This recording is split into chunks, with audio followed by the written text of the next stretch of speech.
What is going on, guys? I'm Pete and welcome to Retro Game Attic. If you're a fan of this channel or just a gamer with a pulse, you are well aware of the beloved video game company Sega. They're of course well known for their plethora of gaming franchises, their iconic video game consoles, and their countless arcade games. Now Sega is no stranger to taking risks, as is evident with some of the wacky stuff they've come out with in the past. And they even have a bit of pedigree in the toy space. There's stuff like the Sega Pods, the IR-7000 communicator, and the somewhat obscure iDog electronic line of toys. But Sega had an even lesser known line of electronic toys in the mid to late 2000s, however, the mijam line of electronic toy instruments. Information or any archives about this stuff is pretty scarce in the modern era, so I'm kind of relegated to old product reviews, YouTube demos, and the good old Wayback Machine to research these. With that being said, we're going to take a closer look at them here, so strap in and let's get started. mijam electronic instruments were released in 2007 by Sega Toys in Japan.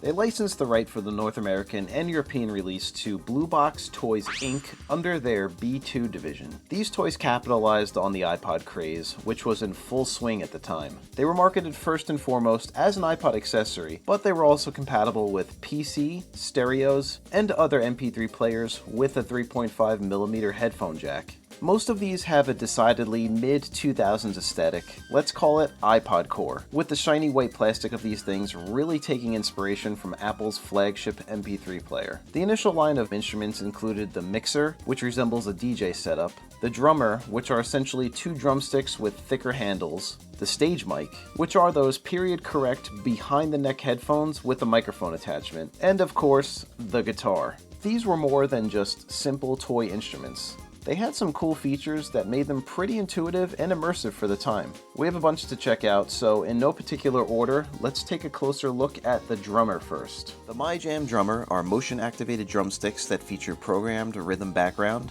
tempo control, fill-in sound feature, and volume control via a little wired controller. They kind of look like electronic toothbrushes to me, but they get the job done. They both have standalone and interactive modes. In the standalone mode, you can plug the drummer into an external speaker or headphones. From there, you can simulate a full drum kit with a snare, tom-toms, bass drum, hi-hat, and cymbals. You can use the fill-in effects function here for further immersion. To use the background rhythm feature, you adjust the tempo control, and you can drum along to several of the pre-programmed beats. Or you can plug it into your own MP3 player and play along to your own music via the interactive mode. There was also a later Pro Air Drummer model, drumsticks with a foot pedal and speaker unit to make them even more immersive. Drumsticks are cool and all, but they pair up really well with the next accessory.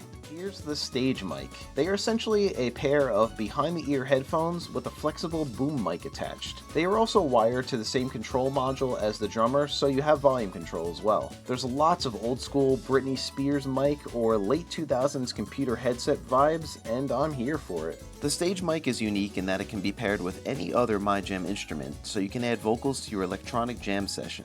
It features the same connectivity as the drummer, so you can link the stage mic to your computer, speaker, or MP3 player and add vocals to existing music. The stage mic seems pretty cool. I'm not sure if it stands on its own. I think these are best used to supplement another instrument, like our next one, the guitar. The mijam guitar is a scaled-down guitar toy with 4 chord/riff buttons on the neck, a two-way strum bar, a whammy bar, and tempo, volume, and pitch control. It clearly was influenced in the wake of the Guitar Hero and Rock Band craze, with the guitar taking plenty of inspiration from those two franchises. It's not a bad looking toy though. It almost looks like a third-party Wii guitar controller that would support Guitar Hero or Rock Band. I don't hate how it looks. As with the other instruments, you can connect the guitar to your computer, external speaker, or music player. You can play it as a standalone guitar with or without background rhythms, or as an accompanying instrument to your own music. The tempo, pitch, and volume knobs allow the player to keep in tune with the music. The guitar has 4 programmed sound styles: heavy metal,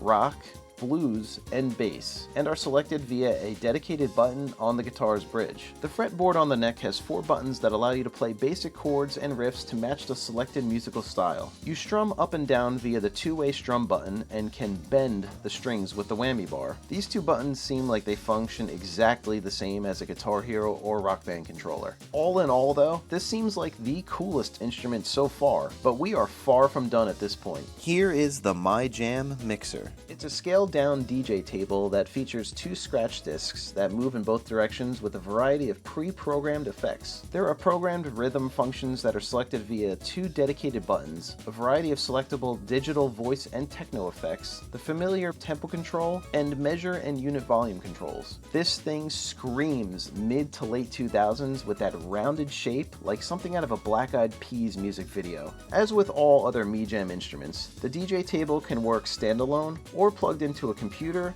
music player, or external speaker. It seems like it would be fun to mess around with and see what kind of goofy music you can come up with. Here is the My Flower. As you can see, it's not an instrument. It's more of a straight-up MP3 player or iPod accessory. It's an ornamental potted flower with a built-in speaker, illuminated flower petals, moving leaves, an LCD face display that depicts different facial expressions, and has a clock function as well. You are able to connect the My Flower to a computer, music player, or speakers as with the rest of the mijam line. The My Flower responds in kind to the intensity of the music played. For example, playing some mellow pop tunes will cause the flower to display some mild mood lighting with gentle pedal movement and a happy expression from the LCD face display. Conversely, play some more aggressive music and the My Flower will become much livelier and more animated. Once you're done playing music, the My Flower will slowly grow tired and go to sleep until it's awakened from music again. It's a pretty fun little iPod accessory that seems more in line with more of Sega's iPod-centric toys, the iDog line of toys. Information on the rest of the mijam instruments is scarce to begin with, but there is next to nothing online about the My Flower. I would love to get my hands on one of these things. But we're not at the weirdest mijam entry just yet. That spot is reserved for the next item, the My Lights. The My Lights might seem like just your typical iPod covers that were oh so popular back then. Sure, they came in a variety of period-correct designs, but their real party trick comes out when you hold the My Lights cover by the sensor switch and they light up and flash in a variety of patterns. They even had space for a neck strap so you can have your own personal light show dangling from your neck. They also had their own dedicated power source, so they didn't drain any power from your iPod. They were also available for all iPods at the time, excluding the Mini and the Shuffle. These covers seem like they were marketed towards the teen/young adult demo, so I was a little too old for them at release, but they are just so goofy that I kind of love them. As with the My Flower, there's next to no information available online about the My Lights. I found a few eBay listings and a few review articles from the time, but that was about it. Last up is the mijam Mini Instruments line. They were smaller pocket instruments that functioned very similarly to their full-size counterparts and were marketed to pair with iPods and other MP3 players. The pocket instruments line included a mini guitar, mixer, drum pad, and keyboard. They of course had tempo and volume control and can be connected to a headphone or external speakers for sound output. These were essentially electronic instruments scaled down to a small electronic slab with several input buttons on each. Reviews were pretty positive for these, praising their portability, price point, and overall functionality in such a small footprint.